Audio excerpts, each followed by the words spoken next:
here for our early morning flight. Heading to Bowling Green. Boop, boop. Now, getting our connecting flight. They're going to the other side. What kind of airplane is it? It's an MD-90. Is it an MD-90? Yeah, I looked it up. Nice. American Iron, man. You know we're getting there now. Made in America. That's right. Makes Delta proud. Delta. We have to set up and then work on Dwayne's car and work on his truck. Alright, so Dwayne is taking the body panels off of his car because we have to do some welding to his pipe because at the last race his pipe had a leak. So these panels are actually only held on by Zeus fasteners. I'm gonna go over here so we can expose. And we're gonna get to see the engine.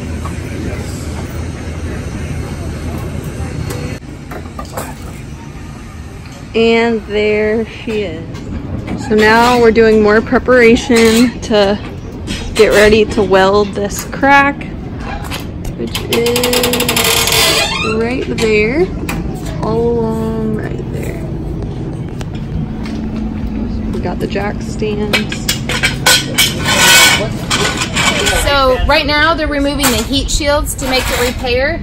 We put the heat shields on to save this beautiful Matrix House of Color Sherwin-Williams Valspar paint, but it's really cool, so we have to have that on there because this afterburner gets so hot it's cherry red by the time Dwayne crosses the finish line.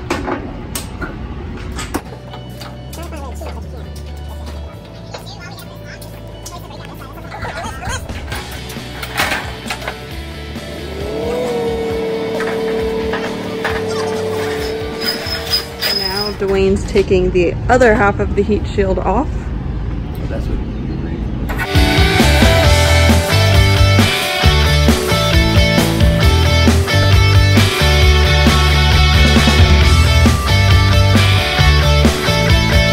There are the cracks in the afterburner. Okay. There's one crack here, see that? And if you come over this side, actually we'll go back here. There's another crack right back here. See that right there? And if you look on the inside, you can see Brian's crack. And then there's a crack right there also. So he's going on the inside, marking them, and he's going to weld them and repair the car. So what were you just doing inside the afterburner? Just inspection for all the cracks. Dwayne's been rough on the afterburner, so we had to fix some stuff. So I was checking it over. So I went inside, looked over everything, marked where I need to weld. Now I'm going to prep it for welding, and I'm going to weld it. So how are you prepping? Using solar flux kind of creates a back shielding gas on the stainless steel, so it protects the weld a little better.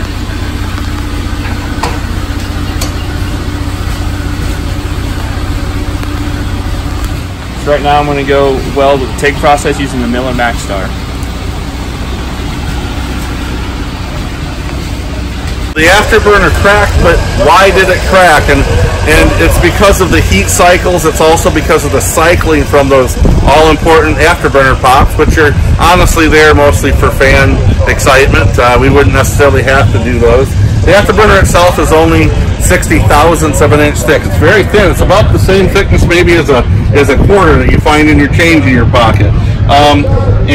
With that material so thin and the afterburner runs so hot, every time you light that afterburner with the engine at a higher power setting, it puts a cycle on it. It's a lot of pressure inside there, and so it's kind of like a little explosion inside that afterburner, and it takes a little bit of life out of the material. But no problem, grab your Miller welder and weld that baby back together. The afterburners, how long are they good for? That's actually a pretty good question. An afterburner for us is good for about 2 years of normal service. We run somewhere between 15 and 25 races a year. Each one of those races probably can count on making 2 2 to 4 passes. So it's kind of a life limited part for us. We watch them very close, but there is a point where you can't do any repairs on them anymore. It's not really effective any longer. They crack it gets cycled out, and the material gets to a point where it just doesn't last as long. So Bowling Green, Kentucky, and of course life has to throw some curveballs at you. When we got here, we noticed that our truck wasn't running as good as what she could have. It's my truck, LM5, the one that I get to drive, and the transmission was slipping a little bit. So we took it to a transmission shop and diagnosed it, and sure enough, it needs a new transmission. So we're here at Bluegrass Transmissions in Bowling Green. I'm gonna get a new one put in the truck. Unfortunately, it's not gonna be ready in time for the race.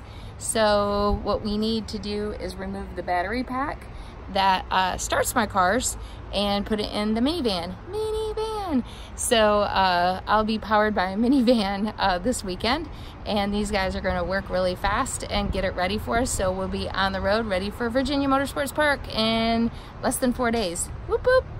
Peace out. This is out, and there's the batteries, brute force batteries, baby. That's what we use to get my car started. And now we'll build it back up and be ready to go racing. Zach gets to use the minivan. And Brian has to set this one up with the battery boxes and the starters. Like always, every now and then you have bad luck. We had a little tiny bit of bad luck with one of our Dodge trucks, but we got a good old reliable Dodge minivan here. And Brian is actually, we took one of the battery packs out of the Dodge truck that's actually in service right now. Got 180,000 miles on it, so I can't point the finger at Dodge. But 180,000 miles later, finally needs a transmission. We found a really great transmission shop, Bluegrass Transmissions, right here in Bowling Green, Kentucky. And so took the battery pack out of that to get the car started with a minivan, and took all those brute force batteries out of there. Brian's building the battery pack back up. We'll show you what that looks like. Once it's built back up, takes a lot of energy to start a jet engine. And under the watchful eye of Elaine Larsen, like always. She's always behind me somewhere. Sometimes it takes a little brute force to get these batteries in.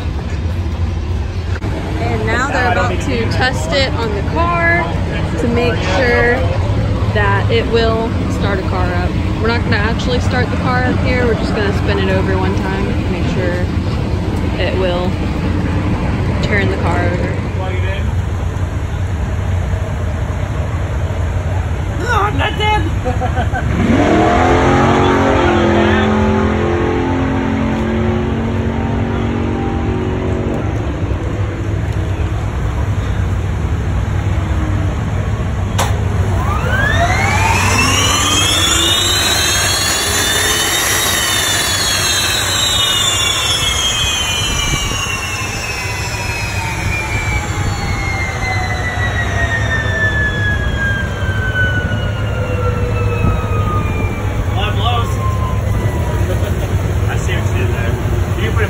So you did it properly. Yeah, it worked. So we were rebuilding that battery pack because we had to remove it from the truck that's getting a transmission here at Bowling Green. And the battery pack's all back together. So the lid's left loose, so I can show you inside the battery pack. So let me show you inside there. There's actually 3 brute force batteries. They're Group 31 batteries, about 1,800 cold cranking amps a piece. Also on the battery pack is a connector that we connect to the umbilical cord that goes to the starter on the car. And then a couple little outlets here. They look like wall outlets. They are, I guess. We use them as connectors to connect the ignition switch and the ignition itself. A lot of people wonder why we need a battery pack to begin with. Well, the car itself has a battery that runs the control systems on the car, but the engine can't start on its own with that battery. It needs a lot of power to start the engine. So we have a separate battery pack with 3 small medium-duty semi-truck batteries inside the battery pack just to get the car started. Once it's started, disconnect that umbilical cord. The car is on its own to head down the track.